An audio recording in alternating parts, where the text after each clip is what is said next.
So we have some breaking news to tell you about right now. You're looking at it right now. SkyCal is over the scene. CHP tracking a driver for failure to yield. It was in the Downey area for a while. The driver on the 91 eastbound, and we've been seeing some erratic driving. We've been seeing the driver basically zigzag along the freeway, almost appearing to be doing a traffic break like you would see a CHP officer do on a busy freeway when they want to slow down traffic. And you can see what's happening here as SkyCal gets a good shot of the driver there. Same thing, he pulls off to the side, then he gets back onto the freeway. And as far as we know, the CHP right now is only in tracking mode, but maybe with this erratic behavior, now going in circles, doing donuts. This is wild. Perhaps the CHP will engage there. And as you can see, the night sun is on the driver. So even though you don't see any cars behind this driver has to know that the CHP is onto him and that they want him to stop what he's doing. Again, someone who is behind that wheel who was basically wanted for failure to yield. They wanted him to pull over. He didn't pull over. And we're seeing what we're seeing right here now. This is the 91 westbound at the Knott Avenue exit. You can see here not going at any high rates of speed at all, 45 miles an hour. But what's interesting here is just the way this driver is driving. Look, it almost looks like he's slowing down on the freeway here. He's had his headlights on for a moment, then off. This is wild. Look at this. And we don't know exactly what he's doing. This is in busy traffic. Many people heading home from their Thanksgiving holiday here. And now he's just stopped on the freeway and getting out of the car. This is incredible. Let's see. Let's see. Look, it looks like the car is not even in park. It's moving, and perhaps this driver is waiting for the CHP to come to him. We have is it Dave Avila on the phone with us? Dave? Yes. Very strange. Another strange one. Yeah, another strange one, right? Yeah, like I said before, no two pursuits are ever the same, and this one here is just about. What is this? Look, somebody's coming up to him. Dave, I don't know if your video is a little bit behind us, but now another driver has approached him. He's giving him some hand motions, and he looks like he'd be trying to get into the back seat of another car, basically leaving that gray car abandoned on the freeway. And you can see here he's getting into the back seat. No, maybe not. Maybe they don't want him to get into that car. This is wild. Look, they're starting to box him in now. I don't think he's going to be able to go anywhere now. The officers are out of the car. They've got their weapons drawn. This guy is showing that he's got nothing. He's taking off his jacket. But look how, oh my gosh. Did you see that, Dave? I don't know if you saw it, but yes. He basically, I think he was tased, right? He face planted onto the freeway, right? Yeah, I think so. And I think that was just a good citizen trying to get him to stop. But once he's tased, he's down. And, well, I was watching it earlier. It was a crazy pursuit. Yeah. Well, David, look at this. They're still monitoring the drivers in that red car. You see that one officer kind of keeping his taser. I think It's a taser because that's what the other one used. Focused on that red car, I guess, just to get the all clear from that. And like you said, maybe it was a good Samaritan or something trying to get this guy distracted enough for the CHP to make their move. Again, something dangerous. I know we've talked to you about this before. People who get involved in these type of pursuits, not a good idea. They should let the experts handle this. But it looks like the guy there in the white T-shirt and the red shorts is now in handcuffs. He's trying to turn over here, but obviously he's not going to be going anywhere. So what do you think is going to happen here next, Dave? Obviously, the gray car he was in is now unmanned, and you've got that red car that CHP is also looking at. What do you think is going to happen other than traffic on the 91 backing up? These officers came up on this, and they don't know if these are the good guy or the bad guy that's in that red vehicle. I mean, it kind of looked like it was somebody that was just trying to get them to stop. Maybe they knew him, but they're not taking any chances. You cannot assume when you work in the streets. So what they're going to do is they're going to just probably wait till they get a couple of backups, and then they can pull them out and they can get the story, what's going on here. Well, it looks like one of those CHP officers is talking to the passenger in that red car now, Right. Dave, and you can start seeing the traffic just making their way around the officers there. And I'm guessing, obviously, they can see what's going on there. It is pretty dangerous. The officers are also, their safety is at risk here, as well as the suspect there on the ground. It's amazing that other officers haven't arrived on the scene yet, to me, I guess. No, it's such a busy night, and we know that CHP has max deployment all the way through Sunday. That's right. But they're probably busy booking other people, and especially Thanksgiving evening. Yeah. Some people out there drinking and driving. But yes, I would hopefully they can get another unit so they can help them just square this thing away, find out who's who in the zoo here. Yeah, they now got the driver there in handcuffs. They're moving him to the patrol car. We saw him, again, driving very erratically. We're seeing some of the earlier video now on your screen there. Yes. Moments before the driver was taken into custody. That CHP officer now talking to the driver of the red car. You can see he's kind of bent over. So I think the stance is a little bit more casual, right, Dave? It perhaps is somebody who tried to help, and maybe they're using their car as a shield too, or as a way to just let drivers know that at least 2 lanes of the freeway, 3 lanes really, if you count that number 1 lane, are being blocked due to this incident, right? Right, and that the CHP officer leading into the driver's toward that red vehicle, you're right, very casual, kind of like kickback. So I guess what he's doing is he's finding out, exactly who are you people, and you're right about citizens getting involved in things like this, even though they feel like they're helping the police and stuff. It's just not the thing to do. It's dangerous. Any pursuit, I don't care how slow or how fast. All pursuits are very, very dangerous, and we got all these drivers out here. Yeah, look, Dave, more units are showing up. That other CHP officer now basically bringing the traffic on the 91 freeway to a halt here. But the good news is the driver of that car who was driving erratically is now in custody. It's going to take a while here for officers to sort the situation out here and get these cars moving again. We appreciate you being with us again so much, and seeing this unfold live on TV right here on KCAL. Thanks so much. Hey, Dave, it's Juan Fernandez joining Christine here. Hey, and yes, indeed, it looks like this driver got out of the car, and the car was still, I think, in drive because it kind of there's a black and moved white forward. And I wonder if that black and white even knows that car had pulled over. He may have just gone right by it. Yeah, because when he did get out, there was no spotlight on his vehicle, so they might have lost him. Turn around. He From needs to turn above, around. Or that's not him at the light now. And now it looks like police are getting out. Maybe he's on foot and they're chasing after him, because you can see that officer looking like they know where they're going. We lost sight of him. Yeah, don't forget the air unit's got a FLIR system also. So they don't need a light, but they can go ahead and tell the ground units, he dumped his vehicle, he took off on foot. Yeah, it looks like they got him, Dave. I think they may have had him already. It's tough to see. I don't know, Juan. I think those are people coming out from a nearby business. It's hard to see because there are people out, and we didn't see the driver, so it's really hard to tell, is that just a pedestrian walking down the street, or...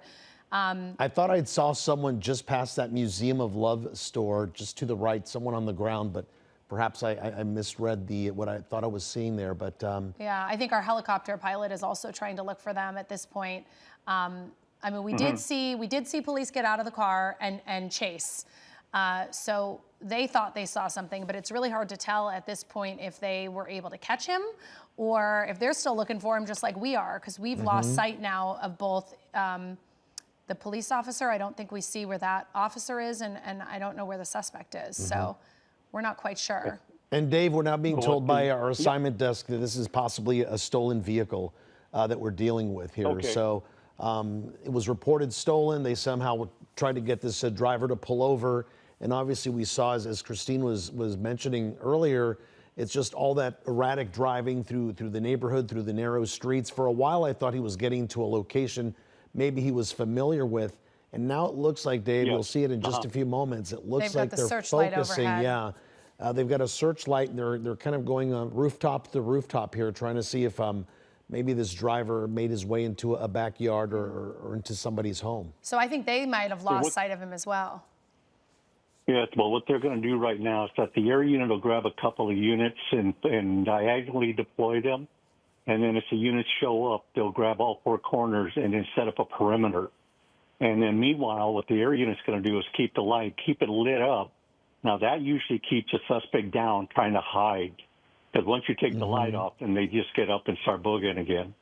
So I think that's going to happen. Then plus what the TFO, the tactical flight officer, what he or she will do is get on the tactical freeway and say, hey, any K-9 in the unit have a pursuit, and in foot pursuit, we got a suspect tied down in one square block area.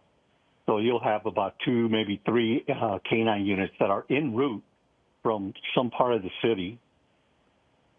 And I always wonder this as I'm watching this, myself at home, if I'm not working, you have something like a stolen car, which obviously is a crime, but it's not as though they're looking for a murder suspect. So at what point do they just, pull back on their resources and say, it's a stolen car, we're just going to let it go? Or do they treat that just as seriously as any crime? Pretty much just like any type of crime. You can't, and I know it's hard. I get it all the time, believe me, especially when they know I do this. And I tell them, I say, we can't stop chasing these people. It's not a lawless land. Right. We have to have police here. We have to take people into custody, and then they have to meet the consequences of their actions. So, especially now, because at first I was told it was a possible deuce, but now that we verified that it's a GTA suspect. And that was the one thing, though, the way that the driver was not driving, I thought, you know what? This doesn't look like we've all seen pursuits a million times. I mean, we know the difference between a deuce pursuit and a GTA suspect, a 211, a 459 suspect. They drive more crazy. They go on the wrong side of the road. They speed around pedestrians. Yeah, so this can look like a deuce. So, Dave, can you explain what that is? We know GTA is Grand Theft Auto. I know that because my nephew plays a video game by the same name. But what's what the is deuce? A deuce is driving under the influence. Okay. Oh, okay. We just figured that. And then 211 suspect's a robbery suspect. 459 is burglary suspect. Right. So this is looking like the, it's a Grand Theft Auto suspect, right? If we're talking about a stolen vehicle, that's Grand Theft. Yes, that's GTA. That's Grand Theft Auto. And the thing is, go ahead. And I wonder, too, we were reporting on maximum enforcement, right? You have lots of officers out because this is the time of year where people tend to drive drunk. Is that I presume helps with something like this, because even though many people are not at work, police officers, CHP, LAPD, there's like a lot of them out there working today. That's true, but we got to remember that there's also the regular calls that are just coming in one after the other. Right. 415 family dispute, disturbing, a possible suspect. If you see this for the air unit came back, you could start seeing the black and whites in the vicinity. Yeah. So it's kind of like. We've seen some people. I think we saw some on the ground earlier with the light there. It seems to be like they're focusing in on this. I think it's an apartment complex or a business park. It's hard to tell. All right, Dave, we're showing it once again there on the right side of your screen. This was earlier when the driver was driving erratically, running red lights through the area here off of Beverly Boulevard, eventually coming to the area. We're talking about Melrose and Berendo. So anybody who's familiar with that, it's kind of like the East Hollywood area there. A lot of apartment buildings, a lot of small homes, a lot of narrow streets. And what you're going to see here in just a second is the driver basically comes to a street that didn't have a lot of street lighting, and it looks like he slows down. He parks underneath a tree, or he just stops the car under a tree. But I saw some forward movement, and like you said, Christine, it was so dark, we really couldn't see what was going on, but I did see a little bit of movement of the car moving forward, and that's possibly when he took off on foot. And Dave was saying, too, that people tend to go in areas that they know, and it feels very much so like he knew where he was when he stopped there. Like he had a destination, right? Right. We call them friendlies. He's got a friend around there somewhere that he wants to hide in their house, something like that. So that may have been one of his options, what he was trying to do. But first of all, try to get away from the black and whites. But once I think he finally realized that air unit's not going to go away, and if that air unit gets low on fuel, we'll just get another air unit there and take over the pursuit. Yeah, and that So is an it's apartment just going to complex. go on. You can see it's like looks like it's a 2 or 3 story apartment complex. And it looks like they're focusing on this one in particular. So I'm wondering if they have some intel, maybe somebody from inside that building might have called police. We can see the black and whites there. I think it's even the black and whites there are parked right next to the black car that we saw that was in pursuit just to the left of your screen there. Dave, what's the advice for viewers who may be turning on the TV? They hear the helicopters above their home and basically there's a manhunt going on. I think I just saw someone in the backyard. Yeah, what do you tell people if they're watching and they live near here or they see that light on their apartment complex? Yeah, what's the best advice, Dave? If you're anywhere in the vicinity, and especially with that light, just lock your doors, shut your windows. Don't let the kids out. Just stay back and just wait till this all ends. But yeah, that would be the best thing because you don't want to. Some people will come out and they'll start looking around like, hey, what's going on? Right. Even though I haven't seen that. And this may be a situation, right, Dave, where the driver gets away, right? It's happened before. It could be, but if you see, oh, sure. Oh, it's right there. Oh, hands are up. That looks it like looks the hands are driver. up. What's going on? He's running. He's looking for somewhere to go. You can see he keeps doubling back. I don't see officers on foot, but he's definitely. Yeah, did you see that, Dave? There was somebody who kind of came out. Yes. He was kind of scurrying around a little bit, put his hands up for a second. It looked like he was maybe wearing a vest. Yeah, then he kind of some doubled sort. back. Is that Look, him? he It is. looks There like he is. just hopped Yeah. a fence. Now, we don't know if this is the driver, folks, but definitely the suspicious behavior is leading us to believe that this possibly could be the person the police are looking for in this Grand Theft Auto case here. Now he's slowing down his running, pace a little he's bit. walking. But we've seen this before where they Yes. try to walk and just blend in with the area, thinking that maybe Right. they'll be able to get away. And maybe he's kind of corralled by tall fences and brick walls. He just can't get out of here. Right, Yeah, it's a Dave? very I densely was just populated gonna say area. that. Yeah, I was just going to say that he went one way and that didn't work, so he had to come back around. But the air unit's going to bring some people around there, and they may just say, "Hey, just lock the perimeter down, just close all the corners, and let's wait for the K9. We'll go in with the K9 because we don't know. Is this guy carrying a weapon? Is there a Right. reason why it's a GTA suspect, a Grand Theft Auto suspect? Maybe he committed a felony somewhere, some type." Maybe even one that's even worse than what we're thinking about. And he may just not want to go to jail. He may be a third striker. So sometimes they say, you know what, just everybody stand by. Let's get the K9 here, and we'll start a systematic search. Yeah, well, they're clearly focused in this area, Dave. We want to show our viewers that video that we just had just moments ago live here on KCAL News, where we saw someone who we believe is the driver of that car come out for a second and kind of scurry around the buildings here. That should be coming up any moment now.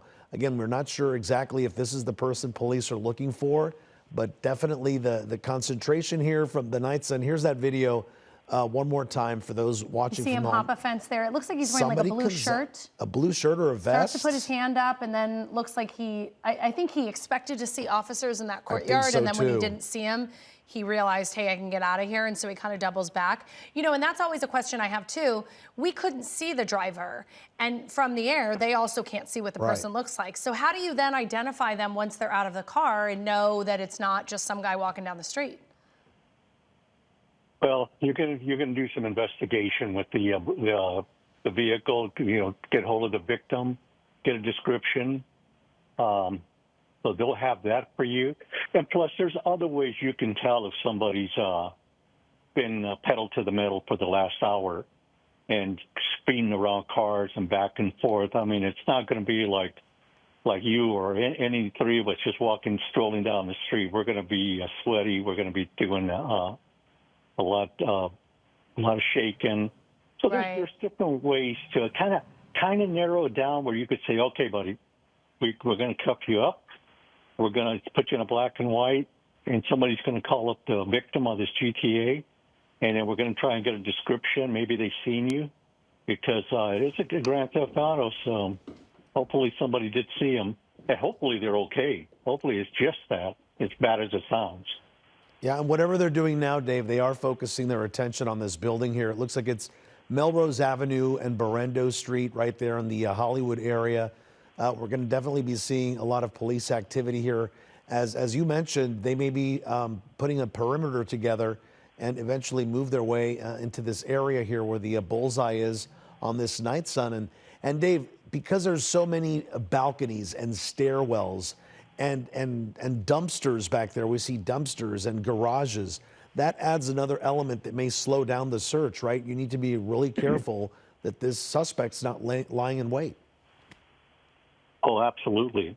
Absolutely. Yeah, because if he does have, if he or she, it looked like a he, so but I'll kind of lean that way, has a weapon on him, yeah, he may jump to one of those dumpsters and pull it out of his waistband. Right.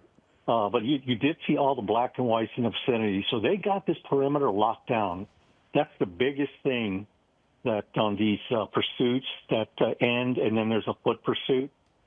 It's at the area, they'll say, grab me this unit, I want you here, I want you there. Grab the four corners, you guys just look at your appropriate location. I'll get on the tactical freeway. I'll request a couple of canines, which usually they're already en route. And Dave, before we let you go, I just got an update from the assignment desk.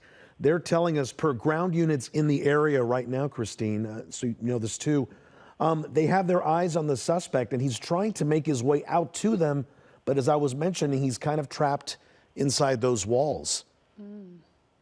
So it should be any moment now, if he can make his way out of here, Dave, that he'll eventually make his way into the hands of police.